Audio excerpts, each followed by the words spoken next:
Welcome back. Today we'll be delving into the life, work, and legacy of one of the most iconic and influential artists of the 20th century, Keith Haring. Keith Haring was born on May 4, 1958, in Reading, Pennsylvania. From an early age, Haring showed an interest in art and was encouraged by his parents, both of whom were artists themselves. In his teens, Haring became involved in the burgeoning punk scene in New York City, which was heavily influenced by the DIY ethos and the rebellious spirit of graffiti and street art. Haring was a student at the Ivy School of Professional Art in Pittsburgh when he began to develop his own style of drawing and painting inspired by punk aesthetic of his teenage years. Haring moved to New York City in 1978 to attend the School of Visual Arts with fellow artists Kenny Scharf and Jean-Michel Basquiat, and he began to make a name for himself as an artist. During this time, Haring became a part of the vibrant and energetic art scene in downtown Manhattan. In 1981, Haring began drawing with chalk in the subway system of New York City, which were a pivotal moment in the development of his career as an artist, and continued to be celebrated as a key moment in the history of street art. Haring's now famous project of creating quick chalk drawings in subway stations and trains of New York City were often created on the black advertising spaces covered in black paper called blackouts, as well as directly on empty train stations and walls. But why were these chalk drawings so important and groundbreaking? For one, they represented a unique and unexpected way that an artist could reach a larger audience. Unlike art spaces like galleries and museums, the subway system was a place where people of all walks of life could encounter Haring's ephemeral chalk drawings. Moreover, Haring's subway drawings were not simply eye-catching but also served as a powerful socio-political statements. In many cases, Haring drew images that addressed controversial issues, including nuclear war, crack cocaine, drug abuse, AIDS, and the neglect towards the poor and the marginalized people of society. By using art to bring social and political issues to the attention of the public, Haring was able to make a powerful statement that was accessible to people from all walks of life. In many ways, Haring's artistic approach to graffiti and street art was a reflection of his beliefs that art should be accessible to everyone, not just the elite. Haring believed that art was a medium that could educate, inspire, and empower the public, and his subway drawings were a prime example of his philosophy in action. Although the subway drawings were temporary and subject to cleaning, hundreds have been catalogued and documented over the years, and many are part of museum collections and international exhibitions. Haring's subway art helped pave the way for a new era of public art, inspiring and influencing a generation of street artists and muralists that followed, making him an emblematic figure of the 80s New York street scene. It was in this context that Haring began to develop his iconic style, which was characterized by bold, simple lines and bright, bold colors. He began to create large-scale murals and paintings, many of which were inspired by the energy and vibrancy of the city around him. He created large outdoor murals, eventually executing them in Rio de Janeiro, Berlin, Melbourne, Chicago, Atlanta, and elsewhere. Between 1978 and 1982, Haring established himself as a respected rebel artist of the street and alternative indoor spaces outside the elite New York art world. Eventually, he accepted representation from Tony Shafrazi. In 1982, he had his first solo exhibition at the Tony Shafrazi Gallery in New York, which featured some of his most famous works such as Radiant Baby, Barking Dog, and Three-Eyed Face. Haring's art was more than just visually stunning. It also often tackled social and political themes such as racism,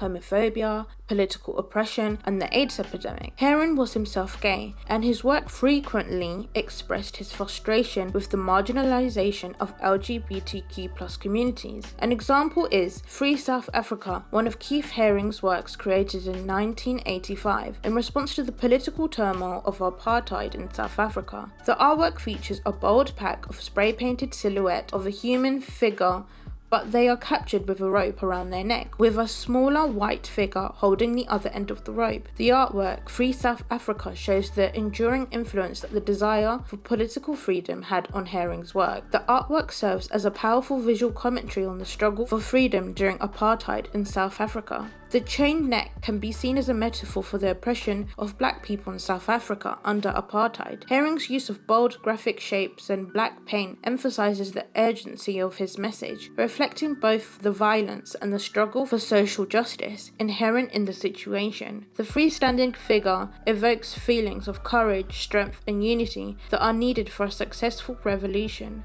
This work remains a poignant symbol for the struggle for freedom, revolution, and social justice in South Africa and beyond. Haring's use of bold imagery, simple shapes, and sharp contrasts serve to focus on the brutality and inhumanity of oppression, while encouraging the viewer to feel inspired and to take action. During this period is in which where he developed a friendship with Andy Warhol, as with Basquiat. This friendship added to Haring's prestige and to the gradual grudging acceptance of his work by the elite fine art establishment. In 1986, Haring opened a store called the Pop Shop in New York City, where he marketed products that ranged from t-shirts and pin-on buttons to original prints. He decorated the interior with his many black and white style doodles, filled every corner of the retail space. He also opened a Tokyo branch of the shop in 1988. Haring was also deeply involved in activism and used his art as a means of raising awareness about important social and political issues. He was a strong advocate for the fight against AIDS, which he himself was diagnosed with in 1988. Ignorance equals fear,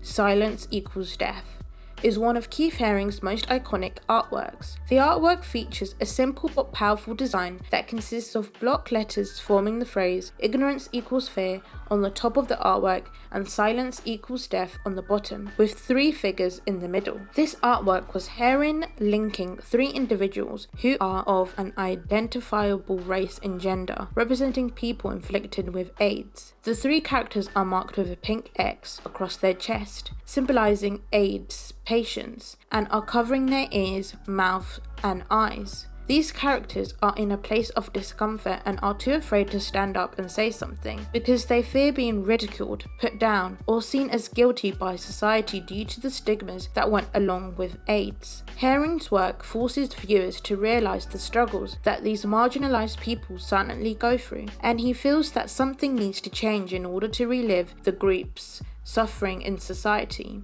This piece carries a clear message. Ignorance and silence about AIDS can lead to fear and death, powerful as they reflect the urgent, solemn message that the artwork conveys. The phrases "ignorance equals fear" and "silence equals death" are displayed in simple, ambiguous terms, signaling the importance of breaking the stereotypes and the stigmas associated with AIDS crisis at the time. The equal sign in the artwork links the two parts of the phrases, emphasizing that they are interconnected. This suggests that without education and discussion, fear becomes the default reaction to the situation, leading to stigmatized behavior and the avoidance of topics. Haring's prominent role as an artist activist who sees the opportunity to stand up and speak out against the societal oppression and discrimination that surrounded the AIDS crisis.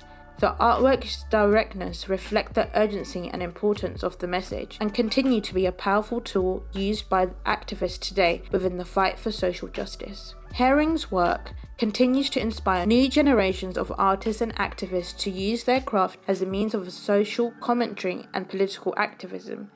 His legacy lives on today with the Keith Haring Foundation, which was established shortly after his death in 1990 at the age of 31, and remains dedicated to supporting AIDS research and raising awareness about the social issues that Haring was passionate about. And that concludes our look into the life and work of Keith Haring. His contributions to the world of art and his unwavering commitment to social and political activism will always be remembered. Please let me know in the comments below what you thought about Keith Haring and his work, and don't forget to subscribe and hit the bell icon for more videos like this. See you on the next one.